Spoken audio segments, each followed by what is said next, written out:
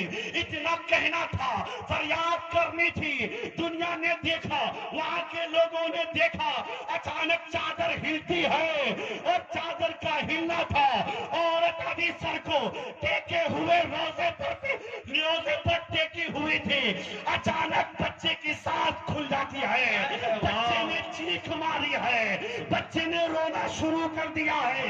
لوگوں نے کہا، اے ماں تم سر اٹھاؤ، تمہارا بیٹا مرا نہیں، زندہ ہے۔ سبحان اللہ، سبحان اللہ۔ یہ نعرہ تو نیچے سے لگنا چاہیے، اگر میری بات سمجھ لیے ہوتے تو ضرور نعرہ لگاتے۔ اللہ اکبر، اللہ اکبر، یا رسول اللہ، یا رسول اللہ، زندہ باد، زندہ باد، زندہ باد۔ بچہ تمہارا مرا نہیں، بچہ زندہ ہے۔ تو جب اتنا دیکھا اس عورت نے تو اس نے کہا، میری خالی گود تھی، یہیں سے آواز ہوتی ہے، میرے بچے کی سانس تھم چکی تھی، یہیں سے واپس آتی ہے۔ اے لوگوں، تم لوگ گواہ رہنا، میں مدینے والے مصطفیٰ جان رحمت کے بیٹے کے مذہب پر ایمان لاتی ہوں اور کلمہ پڑھ کے مسلمان ہو جاتی ہوں۔ وہ عورت پنڈتائن کلمہ پڑھتی ہے، پنڈت نے دیکھا جو دودھ چڑھا کر کے بیٹا نہیں پا سکا تھا، جو مانائیں چھپ کر کے بیٹا نہیں پا سکا تھا، لڈو کھلا کر کے بیٹا نہیں پا سکا تھا، اس نے کہا یہیں سے میرا گھر آباد ہوتا ہے، تو پھر کیوں میرے دل کے اندر اندھیرا رہے گا؟ میں یہیں سے اب اپنی دنیا بھی آباد کراؤں گا، اور اپنے دین کو بھی اپنے دل کے اندر سمیٹ کے لے کے جاؤں گا۔ اب اس دل میں رہے گا تو کینہ نہیں رہے گا، رہے گا تو نبی کی الفت کا مدینہ رہے گا۔ سبحان اللہ۔ اس سینے میں نبی کی محبت رہے گی۔ اے لوگوں، میں بھی کلمہ پڑھ کے مسلمان ہوتا ہوں، ساس سسر آئے تھے، اس نے بھی کلمہ پڑھ کے اسلام لے کر کے آیا، پتا کیا چلا؟ نگاہ ولی میں وہ تحفیل دیکھی، بدلتی ہزاروں کی تقدیر دیکھی، جب ان کے قدا بھر دیتے ہیں شاہان زمانہ کی جھولی، محتاج کا جب یہ عالم ہے تو مختار کا عالم کیا ہوگا؟ غریب نواز جب سانسیں عطا کر سکتے ہیں تو بولو مصطفیٰ جان رحمت کیوں نہیں زندگی عطا کر سکتے؟ اس لیے لوگوں، اعلیٰ حضرت نے تم سے کہا تھا کہ نہ میرے خانقاہ سے جڑو، نہ میرے مرید ہو جاؤ، یہی کہا تھا، انہیں جانا، انہیں مانا، نہ رکھا خیر سے کام، للہ الحمد میں دنیا سے مسلمان گیا۔ اور میرے